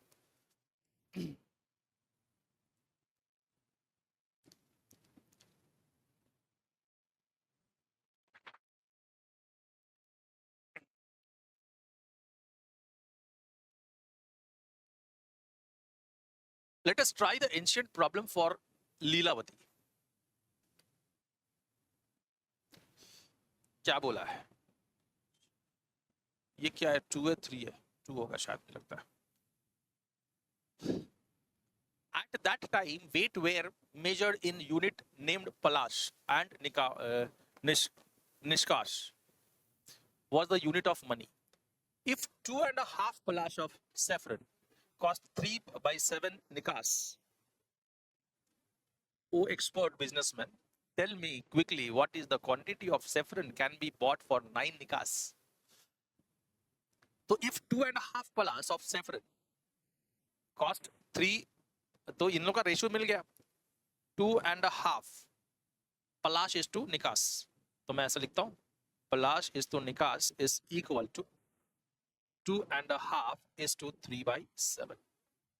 So this is equal to 2 to the 4, 4 plus 1, 5, 5/2 is to 3/7, है ना. So this is, इसको मैं सॉल्व करूं तो कैसे, मिक्स्ड नंबर कैसे सॉल्व करते हैं? अगर ऐसा होगा a b/c होगा तो लिखते कैसे हैं, a into c plus the numerator b the whole upon c. इसका मतलब ऐसा होता है. तो इसको मैं जब सॉल्व करता हूं, 2 into 2 plus that 1 upon 2 is to 3/7. It means this is 2 to the 4, 4 plus 1, 5, 5/2 is to 3/7. This is Palash is to Nikash. Oh, expert businessman, tell me quickly what is the quantity of saffron can be bought for 9 Nikas. तो Nikas अगर 9 है तो Palash कितना होगा? तो if Nikas is n is 9, then p is what? So देखो, देख लेते क्या प्रॉब्लम है. So Palash जो है हमने क्या ले लिया, x ले लिया. तो x upon Palash upon Nikas, that is 9, will be equals to 5/2. 5/2 अगर ऐसा होगा, this is the equals to 5/2 upon 3/7. तो मैं x/9 equals to, मैं क्या लिख सकता हूं, x/9 equal to 5/2 into 7/3 लिख सकता हूं. इसका रेसिप्रोकल मल्टीप्लाई होगा, अभी हमने पढ़ा था. फिर 9 को क्रॉस मल्टीप्लाई कर दूंगा. So this will be equals to, इधर लिखता हूं मैं, x will be equals to 5/2 into 7/3, और ये ऊपर चला जाएगा into 9. तो 3 1 जा 3 3 जा. So अब इसको मैं सॉल्व करूं, 7 5 जा 35, 35 into 3, 35 into 3, 3 5 जा 15, 9 10 11, तो 105 बराबर है. So this will be 105 upon 2. तो ऑब्वियसली मिक्स टर्म में लिखूंगा मैं इसको, क्योंकि ये पहले भी मिक्स टर्म में ही दिया हुआ है। सो इसको कैसे क्या कितना मिलेगा, what will be the value, 2 5 10 बराबर है, बचा 2 2 4 1 बच गया, वापस देख लो 2 5 10, तो ये 10 गया, 5 बचा, 2 2 4 बचा 1 अपॉन डिवाइड बाय 2। सो जब जब 9 निकास था तो पलाश विल बी 52.5। ठीक है, आगे बढ़ते हैं, नेक्स्ट क्वेश्चन की तरफ चलते हैं। बहुत इजी हो रहा है, मजा आ रहा होगा ऐसा होप कर रहा हूं। अब हम आते हैं अपने 6th क्वेश्चन पे। Herman is 1 year old girl. His elder brother is 5 years old. What will be the Herman's age when the ratio of the age of her brother, ratio of her age to her brother is 1:2? अब देखो क्या बोला है, बहुत simple सा है फंडा, लेकिन इंपॉर्टेंट फंडा है। So present age, Herman is 1 year old. So present age of Herman is 1 year, and the elder brother is 5 year old. Present age of brother is 5 years. ठीक है, what will be the Herman's age when the ratio of their ages, so अब देखो Herman का age is to brother का age after x years, after x years मैं क्या लिखता हूं, after x years age of Herman will be 1 plus x years, and age of brother is equal to 5 plus x years. अब ये जो as है वो कितना हो गया आफ्टर x ईयर, 1:2 हो गया। सो 1 plus x upon 5 plus x, this is equal to 1 upon 2 by the given condition। ये जो एज है आफ्टर x ईयर 1/2 हो जाता है।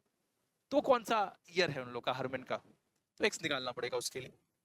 अगर ये एज निकालना है कि आफ्टर x ईयर क्या एज था, तो that you have to find out x first. So cross multiply 2 into this, तो 2 into 1 plus x equal to 1 into 5 plus x। जैसे हम सॉल्व करते थे हमेशा, 2 into x is 2x, 2 into 1 is 2, 2 into x is 2x, then 1 into 5 is 5 and 1 into x is x। सब x एक side, मतलब variable एक साइड, कांस्टेंट एक side. So this is 2x।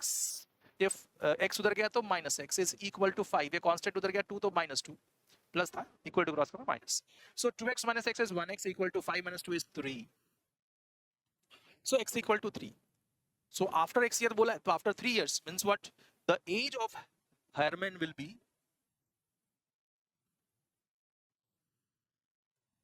after x years, age of Herman is equals to 1 plus x, that is 1 plus 3, that is 4 years।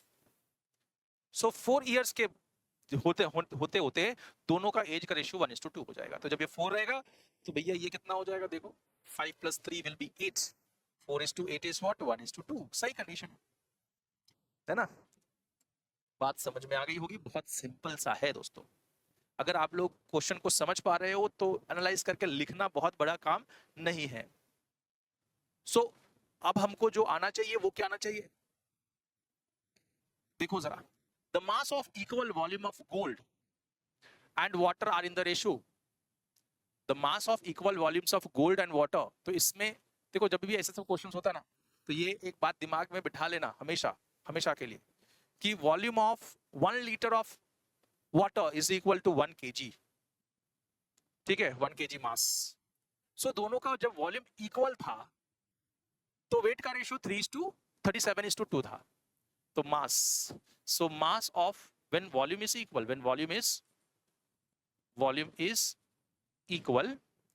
mass of gold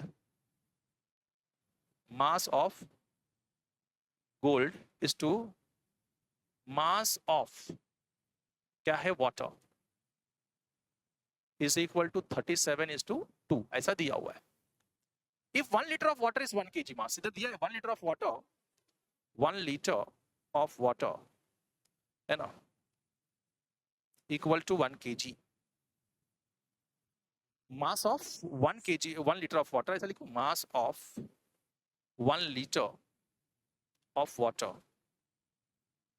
mass of 1 liter of water is 1 kg. Then mass of 1 liter of gold is what? So mass of 1 liter gold will be equal to x. तो दिया तो है ना, mass of gold is to mass of water.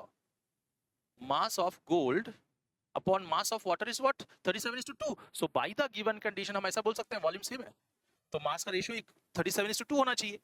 तो mass of water is to mass of gold. So mass of gold to mass of water. So x is to 1 is equal to x is to 1. Volume is equal 1 liter. So it will be equal to gold water. So gold is to water is 37:2. So x upon 1 equal to 37/2.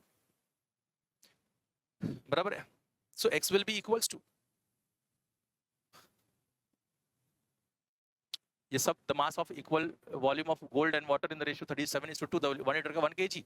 Then what is the mass of gold? So gold will be equal to 37/2.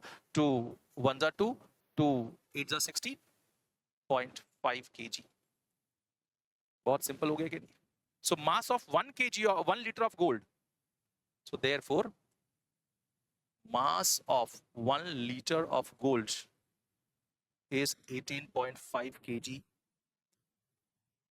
Okay, simple सा तुम लोग ने कर लिया एकदम. कितना simple हो गया बताओ? इतना सिंपल कुछ होता है? तो आपको कॉन्सेप्ट क्लियर है तो प्रॉब्लम नहीं है. कॉन्सेप्ट, अगर कॉन्सेप्ट में प्रॉब्लम है तो ही प्रॉब्लम है.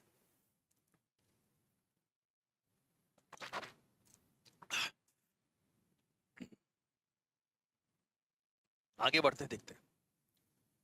It is a good farming practice to apply 10 tons of cow manure for 1 acre of land. It is good farming practice to apply 10 tons of cow manure for 1 acre of land. अब 1 acre हमने पढ़ा था. 1 acre means how much square feet. Yes, देखो. So हमने क्या पढ़ा था? 1 acre is equals to 43560 square feet. 43,560 square feet. सही है. तो जब ये कन्वर्जन्स आएंगे तभी हम कुछ कर पाएंगे. तो जब ये आता है ना तो क्वेश्चन बहुत इजी लगता है, नहीं तो क्वेश्चन बहुत हार्ड हो जाता है हमारे लिए. तो अब क्या बोला है? For it is a good farming practice to apply 10 tons. 10 tons means 10,000 kg. बराबर ना? 1 ton it means 1000 kg. So it is a good farming practice to apply 10 tons of cow manure for 1 acre of land. A farmer is planning to grow tomato in a plot of size of 200 by 500 feet. How much manure should he buys? Please refer the section. जो unit conversion का बताया. सो देखो, question को पढ़ो और समझ में आना चाहिए पहले. तो एरिया कितना बोला है वो, तो ये फीट में दिया है तो वो भी फीट में निकालना पड़ेगा. So for a good farming practice 10 tons of manure for 1 acre. सो अब देखो फार्मिंग और एरिया से, सो नंबर ऑफ, ये क्या है? Manure is to land. So manure is to area of land is equal to 10 tons. 10 tons 1 ton है ना. Quintal मतलब 100 kg. 1 क्विंटल मतलब 100 kg. टन मतलब 1000 kg. So this is 10 tons means 10,000 kg is to area कितना है? 1 acre. इसका मतलब 5, देखो 1 acre 4,000 बताया था कितना भाई? देखो याद रखना बहुत इंपॉर्टेंट है. 4,350 43,560 43,560 feet of land. सो ये क्या? Manure is to area. इसका रेशियो दे दिया है. अब हमको बताया है कि कितना मैन्योर लगेगा ये एरिया के लिए. So given area is equals to 200 feet by 500 feet. 2 5s are 10. 1 2 3 4 feet square. This is the given area. Then what will be the, how much manure should we buy? So manure will be x. So manure will be x. If area is this, then manure will be x kg. So this is given manure is to area, तो मतलब x upon area is what 1 0 0 0 1 2 5 5 to the 10 4 5. So this is equals to 1 0 0 0 1 2 3 4 upon 4 3 5 6 0 बराबर है. This upon this पहले क्या है feet है ना, this is feet, this is feet square. So this is x will be equals to 1 0 0 0, ये भी 5 है शायद 4 है, ये गलती मत करना भाई. So this is 4 into 1 0 0 0 0 0 5 upon 4 3 5 6 0. तो x बताओ, डिवाइड करो. 1 0 काट देते हैं पहले, तो 1 0 कैंसिल कर देते हैं, 1 0 और 1 0 गया.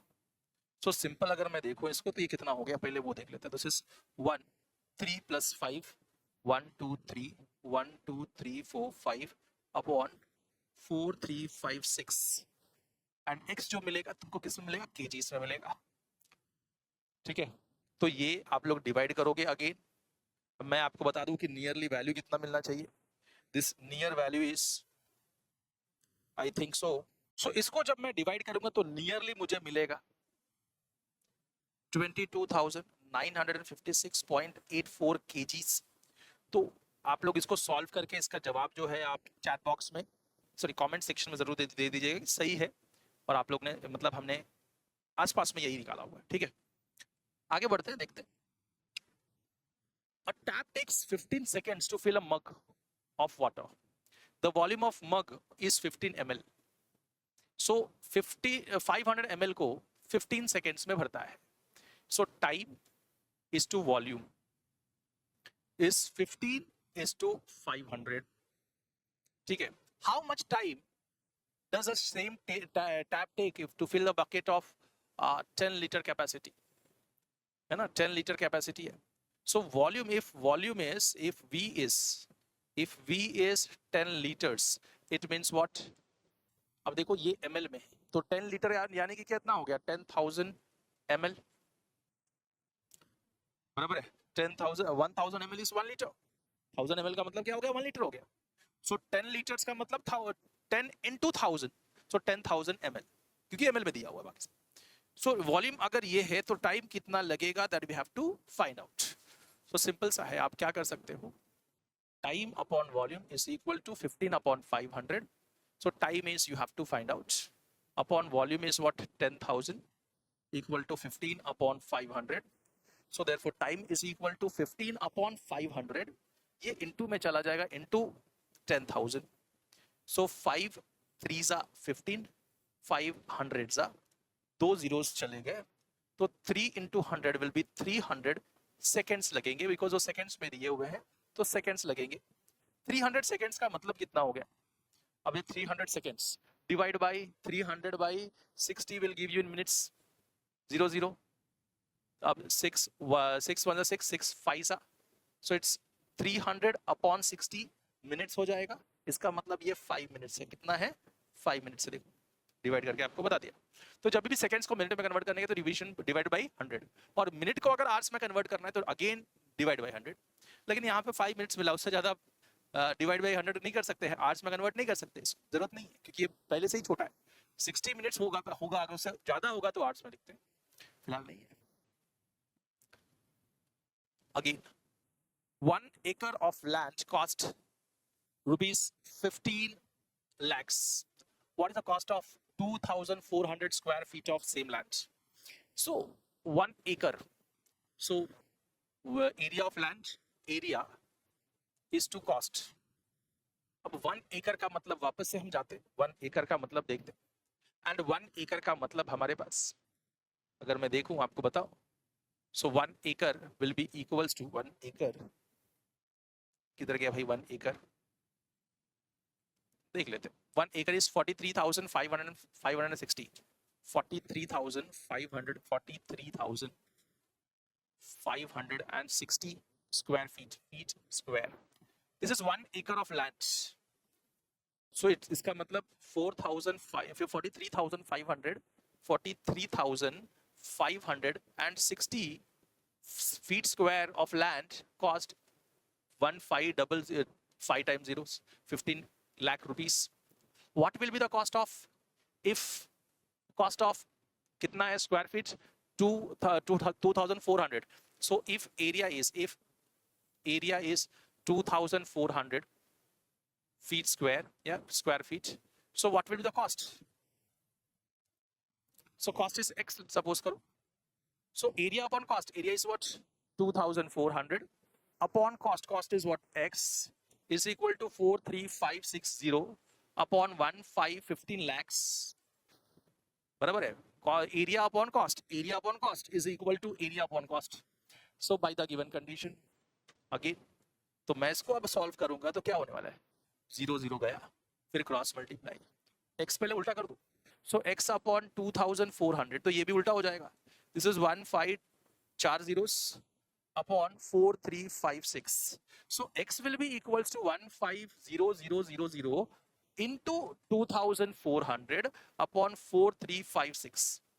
अब ये मैं चाहूंगा इसको सिंप्लीफाई आप करो भाई.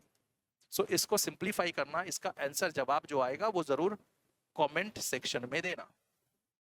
ओके, और मैं आपको बता दूं कि इसका आंसर कितना तक आना चाहिए आपको. तो इसका आंसर मुझे लगता है 82,664 आंसर इसका जवाब आना चाहिए रुपीस में, क्योंकि कॉस्ट है.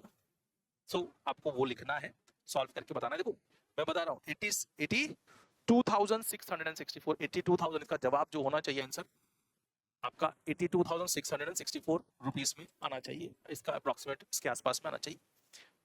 ठीक है, चलिए हम आगे बढ़ते हैं. लेकिन इसका सॉल्व करके पॉइंट में आपको कितना आ रहा है वो जरूर आप जवाब दीजिएगा मुझे, पॉइंट में भी बताइएगा आप. एक ट्रैक्टर है. अ tractor can plow the same area of field 4 times faster than the pair of oxen. एक ट्रैक्टर 4 गुना ज्यादा फास्ट काम करता है ऑक्स से. So tractor is to ox is equal to 4:1 का रेशियो है काम का इनका. ट्रैक्टर जो है वो अरे ट्रैक्टर जब tractor is to ox is equal to 1:4.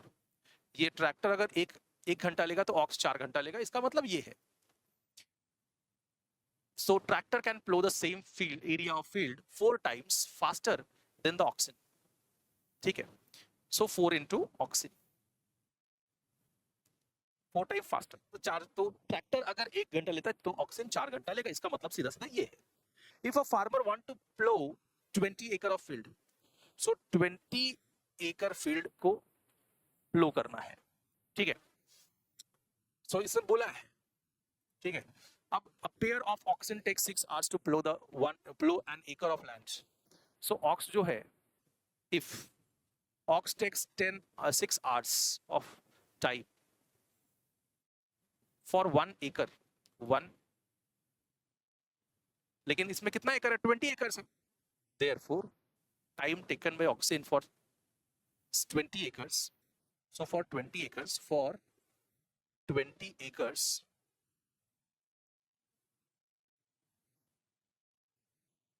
ACRE देखो 1 acre और ये 20 acre.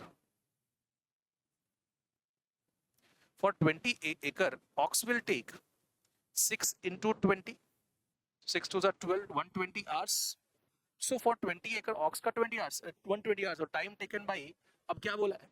A pair of oxen takes 6 hours to plow 1 acre of land. How much time would it take if the farmer used a pair of oxen to plow the field? तो ये field कितना 20 acres था, तो 20 acres के लिए auxin ने कितना लिया? 120 आवर्स लिया. तो ये एक जवाब तो मिल गया तुम्हें. अब क्या बोला है? How much time would it take it take him if he decide to use the tractor instead of that, instead of oxes. वो अगर ट्रैक्टर यूज करता है तो टाइम कितना लगेगा? तो सपोज किया for 20 acres time taken by the tractor is x hours. ठीक है, तो अब क्या बोला है कि ट्रैक्टर अपॉन ऑक्सिन, तो tractor is what x upon auxin. Auxin is what 120 for 20 acres. So it is equal to 1 by 4. So cross multiply. So x will be equals to 120 into 1 will be 120 upon 4. So 4 3s are 12.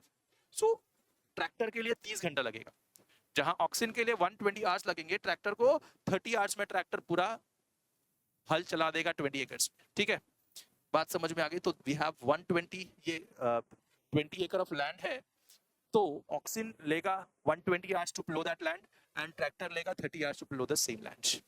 Okay, समझ में आ गई होगी। तो this is now ये chapter का last question है। बड़ा मजेदार क्वेश्चन चैप्टर था और ये क्वेश्चन भी बड़ा मजेदार था। The ₹10 coin is an alloy of copper and nickel called capronickel, है ना, cupronickel. Copper and nickel are mixed in the ratio copper is to nickel is 3:1. The mass of coin is 7.74 grams. If the cost of copper is rupees 906 per kg and the cost of nickel is 1341 per kg, what will be the cost of metal in the 10 rupees coin? तो cost will be, अब जरा ध्यान से देखना, cost of पहला copper निकालेंगे, copper will be rate into that weight, है ना। सो रेट कितना है कॉपर का, कॉपर का देखो, if the cost of copper is rupees 906, है ना, 906 rupees is the rate into what is the weight of copper? Weight of copper is, देखो कॉपर है 3 out of total 4 of what is the total weight?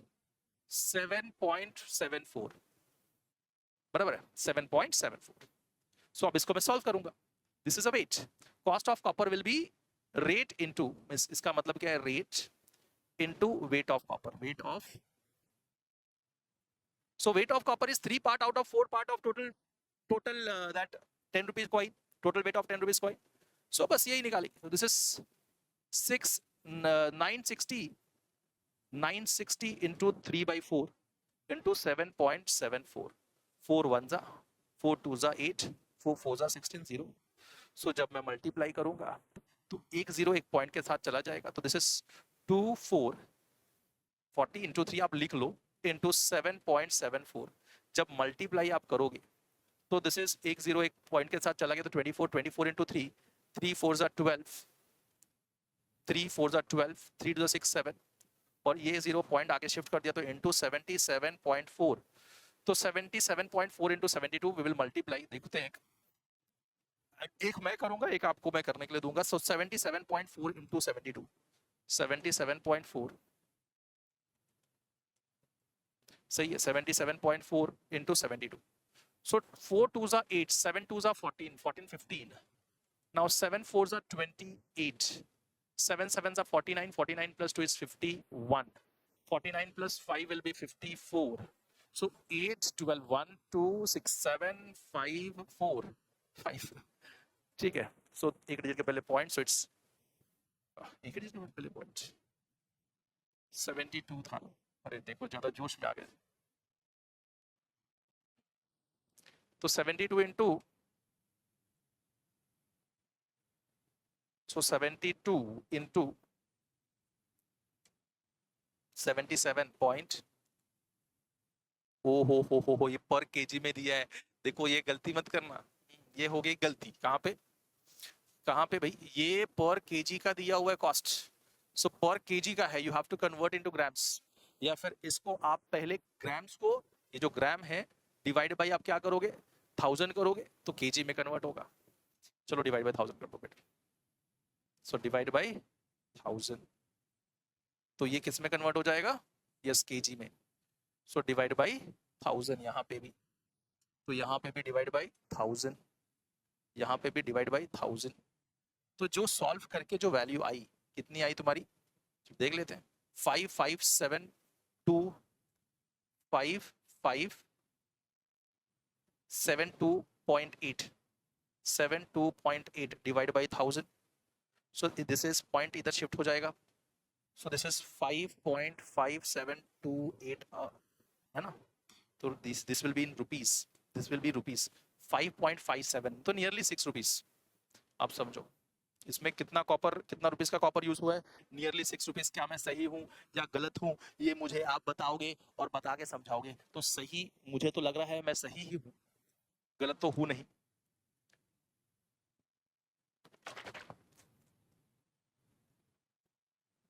ऐसे ही निकल का भी निकालते, चलो चलो वो उसका भी निकाल के देख ही लें। तो जब निकल का निकाल रहे हैं, so cost of nickel, cost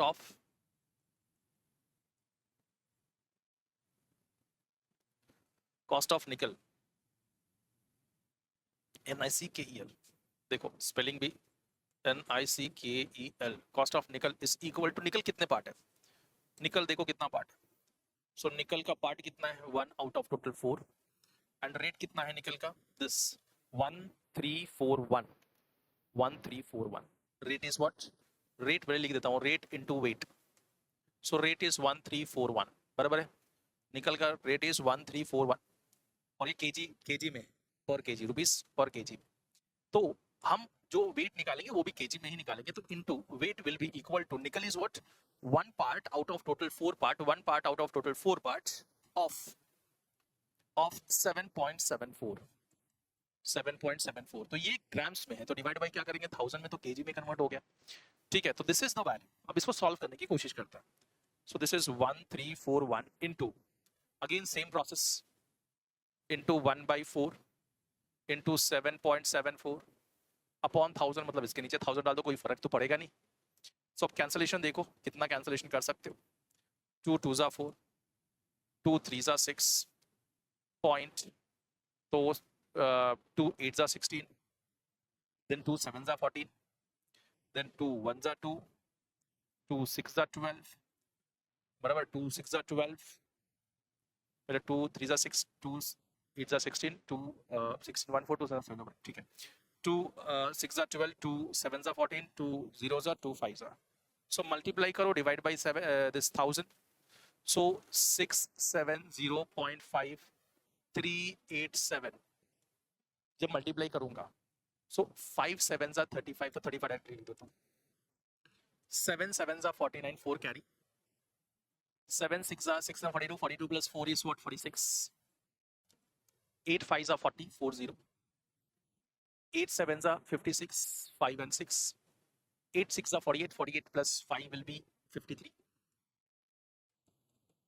then 3 5 जा 15, 3 7 जा 21, 3 6 जा 18, 18 plus 2 will be 20, then 5 3 अब ये this is 9 plus 9, 9 2 जा 18, 7 plus 7 14, 4 plus 4 8 9, तो 259483 एंड दिस इज 3 डिजिट के पहले पॉइंट और डिवाइड बाय 1000, जब नीचे 1000 तो और 3 डिजिट इधर आ जाएगा, तो this is 2.594835, this is in rupees, तो रुपीस 2.59 एंड सो ऑन। तो दिस इज सॉल्व कैसे किया आपको बता दिया, हर एक चीज आपको टर्म में समझा दिया गया है, और यहाँ पे ये चैप्टर होता है समाप्त।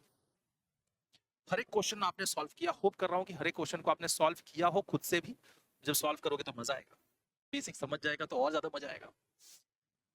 तो जरूर अगर आपको समझ में आया तो एक लाइक कर दो, लाइक करना बनता है, नहीं भी समझ में आता लाइक करना चाहिए, क्योंकि हर एक क्वेश्चन समझाया हुआ है इसमें, आप लोग देख सकते हो, देख के सॉल्व करने की कोशिश कर सकते हो। शेयर कर देना, बिकॉज शेयरिंग इज केयरिंग, नए हो तो सब्सक्राइब कर लो चैनल पे, एंड बेल आइकन दबा के जाओ ताकि फर्दर अपडेट्स ये वीडियो की मिलते रहे। मिलते हैं नेक्स्ट वीडियो में, तब तक के लिए गुड बाय, अलविदा।